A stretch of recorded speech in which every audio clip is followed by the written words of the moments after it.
Ayun, may hinahabol kami. Mga tumakas na Chinese. Hating gabi ng March 13, 2024, isang van ang hinahabol sa highway ng grupo ng Presidential Anti-Organized Crime Commission o PAOK sa bayan ng Bamban, Tarlac. Ayun ba na yun? Ang mga sakay nito, sangkot di umano sa online scam activity at human trafficking. Ito na yata, sir. Ito na, dinakma na. Nang abutan at harangin ng mga otoridad ang van, dito na tumambad sa kanila ang mga dayuhang empleyado ng sinasabing online scam hub. Vietnamese, Chinese. Natagpuan din ang ilang matataas na kalibre ng baril. Ang pinaniniwalaang headquarters ng Pogo Hub na ngayon ay isa na raw online scam hub matatagpuan sa bayan ng Bamban, Tarlac. At sa investigasyon ng Senado, iginawit ang mismong alkalde ng bayan na si Mayor Alice Go sa operasyon ng hub. Hindi po kami involved in any POGO operation po, Your Honor. Ano ang kwento sa likod ng mga infrastruktura sa Bamban, Tarlac na pugad umano ng iba't ibang uri ng online scam? Paluin ka, sampalin ka, murahin ka. Lahat ng mga illegal nagtatago doon sa legal. Ito yung mga panakot nila, Sa mga trabaho, mga violators, sa mga hindi makakota.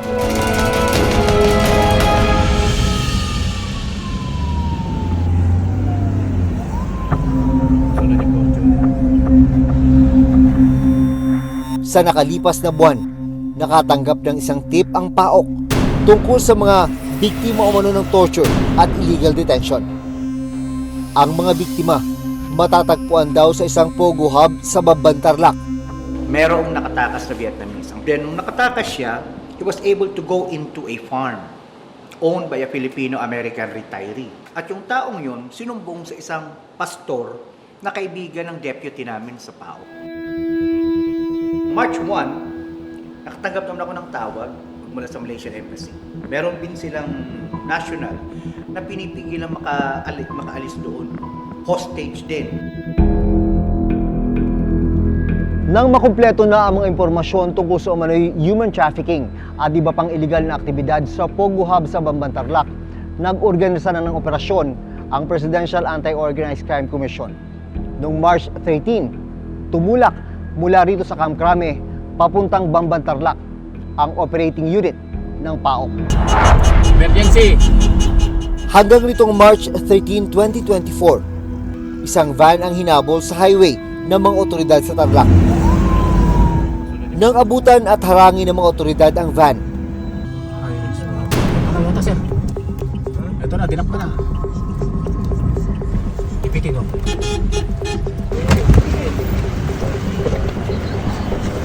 Okay, you. Don't run. Where's the key?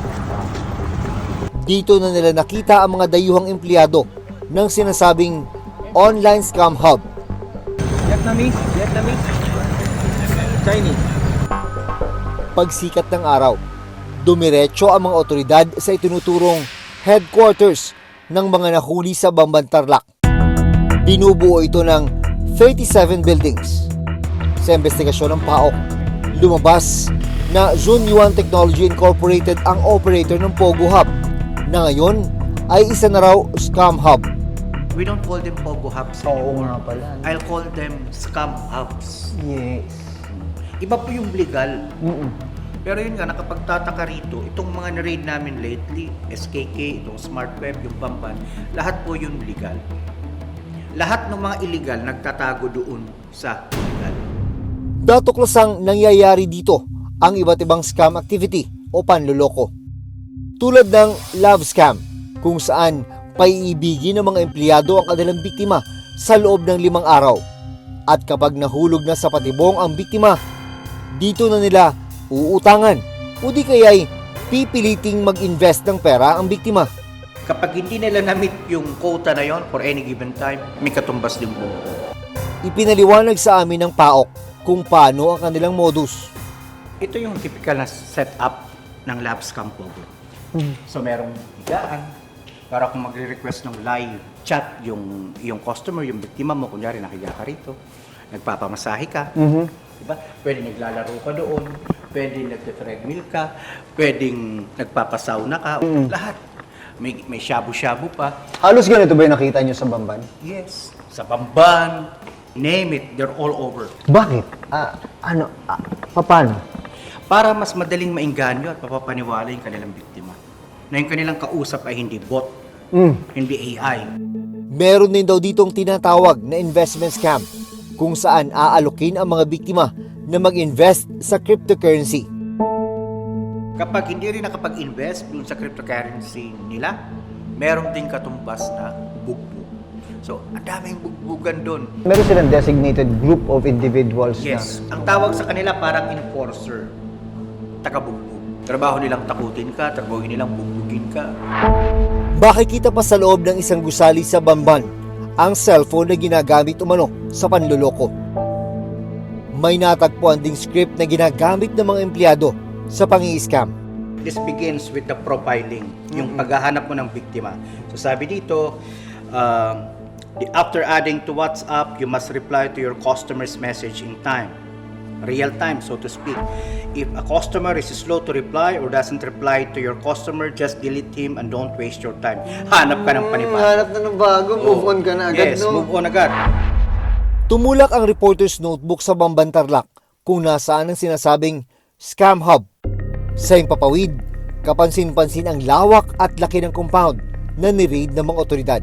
May mga gusali, dormitoryo, villas, at pati Olympic-sized swimming pool. Nung mapasok ng mga otoridad ang loob ng mga villa, May entertainment wall. maliban sa mga mamahaling kagamitan, nadiskubring may network ng mga tunnel sa loob.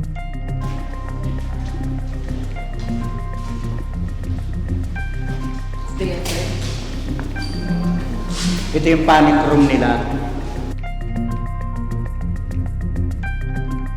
Sa labas, samut-sari naman ang nakaparadang luxury cars. Nang imbestigahan ng PAOK ang mga estruktura sa Pogo Hub, kada villa pa lang, tinatayang nasa 44 million pesos na ang halaga. Nang mailunsad ng operasyon, dito na naglabasan ang ilang questionabling detalye tungkol sa Pogo Hub. Lalo na ang lokasyon na ito, na nasa likuran ng pala ng mismong munisipyo ng Banban. Nang imbestigahan ng PAOK ang property, lumalabas na may koneksyon di umano ang mismong alkalde ng Bamban na si Alice Guo. Dito na nagsimula ang investigasyon ng Senado tungkol sa sinasabing partisipasyon umano ni Guo sa illegal na scam hub na dating Pogo Hub. Yun yung bumili ka ng lupa at nagtayo ng mga gusali doon, ikaw yung may-ari ng lupa. Tama? Nakapanayam ng Reporter's Notebook ang chairperson ng Senate Committee on Women and Children na si Senator Risa Ontiveros. Apparently, after the raid, on-site, may nakuhang mga dokumento na siya pa rin ang nagbabayad ng mga utilities bills, mga sahod ng mga maintenance employees, at iba pa. So, nagkaroon ng concern. Bakit ang isang mayor ay mukhang involved dito sa Pogo Hub? Siyang naglakad ng mga papeles nitong Zunyuan para makapagnegosyo doon. Sa Senado, inamin ni Guo na dating kanya ang lupang kinatitirikan ng hub sa ilalim ng kumpanyang Baofu Land Development Incorporated. Umpisa po niyan, hindi na pala naman pong Baofu. Binili ko po yung property po ng installment. Tapos nung nabili ko na po yung property, that's the only time po na in-invite ko po yung mga Chinese po, yung mga investors po na mag-invest po doon sa lupa ko. Pero mariin niyang itinanggi na sangkot siya sa iligal na operasyon nito. Hindi po kami involved in any Pogo operation po, Your Honor. Habang umuusad ang investigasyon, sumentro ang mga tanong sa pagkatao ng alkalde. Ngayon, Mayor, napag-alaman din po namin na delayed yung inyong registration of birth. Ilang taon na po kayo nung na-register yung inyong birth? Your Honor, hindi ko pa lang po siya masyado maalala po ngayon. Okay lang, check ko po. Nalamang walang hospital record of birth si Mayor Guo. Ang kanya namang Certificate of Live Birth nairehistro noong 17 years old na siya. Base sa birth certificate ni Guo, Pilipino ang kanyang ama. Pero taliwas ito sa nakasaad sa ilang mga dokumentong may kinalaman sa kanilang mga negosyo. Ang tatay ko po ay Chinese, Okay, siya ay Chinese. So, taga saan po siya sa China? taga Fujian po. Kung siya ay Chinese, yung tatay nyo, bakit kaya ang sabi sa birth certificate mo na ang tatay mong si Angelito Guo ay Filipino? Bakit ganun? Your Honor, yung Angelito po, yan po yung Filipino name po ng tatay ko. Magkakaiba rin ang impormasyon tungkol sa ina ni Guo. Yung isang unang sagot niya sa unang hearing, yung kanyang ina at ama ay kasal. So, at lumabas doon sa isang registry of live birth sa kanya. Pero doon naman sa ibang statements niya, pati sa panayam, kasambahay daw. Based on your investigation, sino talaga ang mga magulang ni Alice Guo? Points to the same pair, Angelito Guo and Amelia Leal, na unfortunately, parehong walang birth certificate sa PSA at wala ring marriage certificate. Noong una, sinabi rin ni Guo na solong anak siya. Bagay na hindi tumugma sa mga dokumentong nakuha ng Senado mula sa Bureau of Immigration o BI at Philippine Statistics Authority o PSA. Your Honor, nakaraan po na Senate hearing. Kaya po, lahat na lang po naging sagot ko po is I don't know, hindi ko po alam. Dahil ayaw ko po madamay pa po ang ibang tao. Kaya lahat po na natanong niyo po sa akin, puro naging I don't know po ang sagot ko po. Dahil ayaw ko po madamay po sila at pribadong tao po yung mga ibang tao po na babanggit, ayaw ko po sila madamay po dito. Nadiskubre namin yung mga birth certificates ng at least 2 pang kapatid, parehong-parehong middle name at surname, kasosyo niya sa mga nauna niyang mga negosyo, travel buddy niya, yung babae, yung sister niya. Nang usisain sa pagdinig kung saan siya lumaki, Lumaki po ako sa farm, Your Honor. Tinago po ako ng tatay ko po. Lumaki po ako na ako lang po. Hindi lang siya nagbibigay ng kumpiyansa dahil ang labo talaga sumagot. Wala siyang maikwentong isang childhood memory. Sino man namang tao yung ganun, di ba?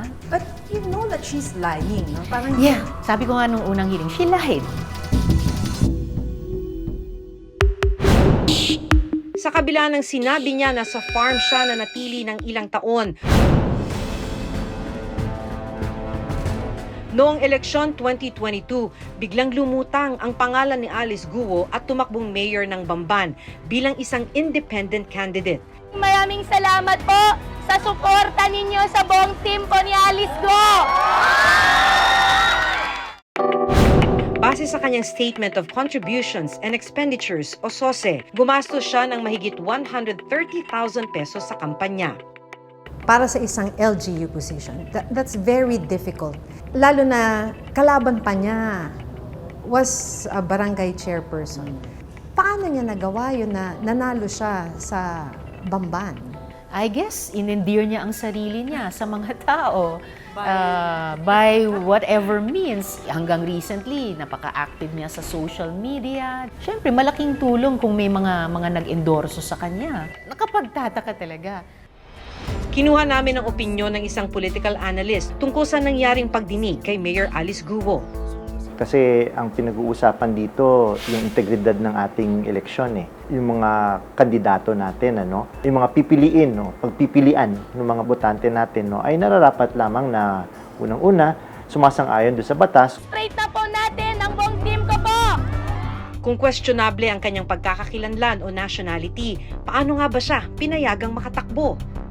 Talaga bang na-vet yung background niya, kasi trabaho dapat yan ng COMELEC. Lalo kung pinag-uusapan natin ay yung mga basic na bagay katulad ng siya ba ay citizen. Maraming salamat. Ang duty po kasi ng komisyon ay ministerial na kung saan tatanggapin namin ang certificates of candidacy basta kumpleto yung lahat ng items doon sa form ng COC at ito po ay under oath.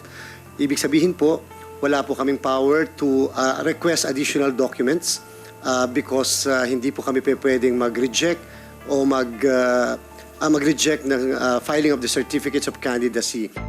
Sa ilang beses na pagtatanong kay Guo sa pagdinig ng Senado, ilang ulit din niyang sinabi na isa siyang Pilipino. Ako po ay isang Filipino. Ano yung implication kung mapatunayan na hindi siya Filipino citizen? If Mayor Alice Guo is proven to be not Filipino, yung isang immediate implication ay posibleng matanggal siya sa pagiging mayor. Makailang ulit din sinabi ni Guo na isa siyang simpleng mamamayan. You have assets of almost 300 million pesos, Mayor. Para sa akin po, hindi yan Opo. simpleng tao lamang. Pero sa mga dokumentong nakuha ng Senado sa Land Transportation Office o LTO, 16 na sasakyan ang nakarehistro sa pangalan ni Mayor Guo. Ilan sa mga ito, mga luxury cars na ang presyo hindi bababa sa mahigit 4 na milyong piso. Why does it matter? Because she's a Filipino government official. Para maging opisyal ka ng gobyerno, simpleng kailangang Pilipino ka. Kung hindi mo masabi o hindi maipakita consistently ng mga dokumento mo, makaka-insecure. Do you believe na hindi sa kanya yung McLaren? Sabi niya, pinahiram Bayan, daw sa kanya. nasa buy and sell daw, hiniram lang daw niya. Nung unang nakita, mayroong conduction sticker na nung tinrace namin sa LTO, hindi naman sa isang McLaren nakadikit sa isang hamak na utility vehicle. And 2 days later, nakitang muli yung McLaren, wala na yung conduction sticker. Wala pong dokumento po na magpapatunay po na ako po yung may-ari po, Your Honor. Kasi mayroon pong car show po sa Tarlac that time. Opo, wala pong dokumento po, hiniram ko lang po siya. Sa Statement of Assets, Liabilities and Net Worth o SALN ni Mayor Guo na inilabas ng Senado, nakadeklara na nagmamay-ari siya ng 3 dump truck na nagkakahalaga ng 2 million pesos kada isa, isang motor vehicle worth 11 million pesos at isang helicopter na nagkakahalaga naman ng 60 million pesos. Pero sabi ni Guo, ngayong 2024, ibinenta na niya ang chopper sa isang British company. Gusto ko naman po talagang negosyo po doon sa chopper ay gagawin po siya parang air taxi. However po, hindi po nag-push through, binenta ko na lang po. Ang cash in bank naman niya ay 200 million pesos. Nagdeklara naman siya ng liabilities na 250 million pesos. Maliban sa mga sasakyan, ilang negosyo rin ni Guo ang sinilip sa investigasyon. Sa mga dokumento mula sa Securities and Exchange Commission o SEC na inilabas sa pagdinig, nalaman na bago pa man pasukin ni Guo ang politika, incorporator at major shareholder na siya ng nasa 11 kumpanya mula taong 2010.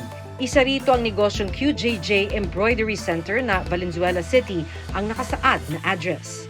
Nung pina-check ko ito sa aming business permit section, walang ganyan na company in Valenzuela now and in the past. Ngayon po wala na po. Before po, hindi ko rin po alam kasi bata pa lang po ako nun. Okay. Opo, Okay. pasensya na po. And then, nung pina-check ko itong 58 T. Santiago, itong address is exactly the same address kung saan isa sa mga kaibigan namin nakatira doon. Maliban sa embroidery business, meron ding meat shop, slaughterhouse, smelting plant at farm na nakarehistro kay Guo. Kahit pagsamasamahin mo yung mga income ng mga iyan, Kaya kahit ba? pagsamasama yung hindi kakayanin ang isang pogo. Mamuhunan doon. Para sa Liban isa. doon sa equity niya daw na yung lupa. Incorporator din si Mayor Guo sa Baofu Land Development Incorporated. Pero lumabas sa pagdinig na 2 sa mga kasamang incorporator ni Guo ang sangkot sa tinawag na largest money laundering case sa Singapore. Nag-research po ako through Google din po at nakita ko nga po na yung 2 po ay sangkot nga po doon sa money laundering po sa Singapore. At kahapon ko lang po nalaman, gawa po nung nakita ko po sa Facebook post po ninyo, Madam Chairman. Do you believe her? Almost completely unbelievable. Sino ba naman ang magpapasok ng mga pira-pirasong lupa na overtime daw ay nabili niya sa mga original owners, nag-constitute ng halos 8 hektarya, ipapasok yun bilang equity sa isang negosyo. Napakalaking negosyo, pogo, na hindi man lang inaalam. Sino ba itong mga magiging kasosyo ko dito sa mahalagang lupa ko at malaking perang negosyo? Susunod, ilang residente rin ng Bamban Tarlac ang nakausap namin. Pagkaroon na ng eleksyon, saka lang biglang nagpakilala yan, lumusot.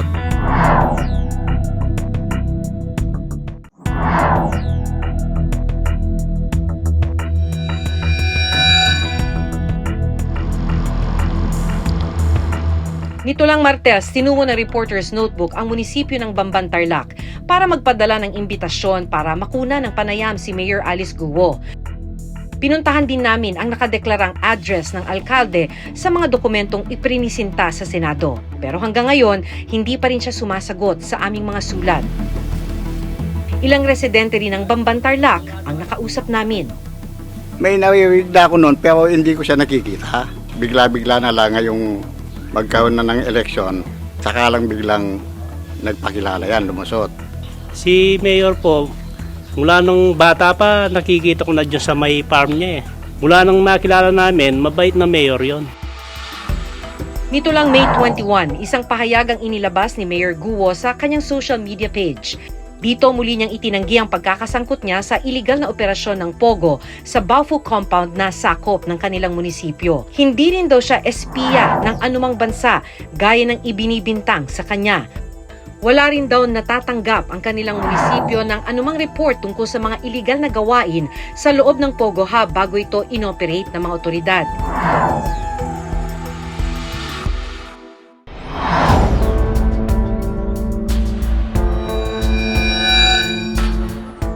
Hindi man malinaw sa ngayon ang totoong katauhan ni Mayor Alice Guo at umano'y kaugnayan niya sa iligal na kalakaran sa loob ng scam hub. Isa ang malinaw ngayon, sa investigasyon ng mga otoridad, nagsagawa umano ng iba't ibang uri na iligal na gawain tulad ng human trafficking, illegal detention at scamming operations sa lupang nakapangalan sa kanya at sa lugar kung saan siya namamahala. Senate investigation. Ako si Maki Pulido. Ako si Jun Veneracion at ito ang Reporter's Notebook.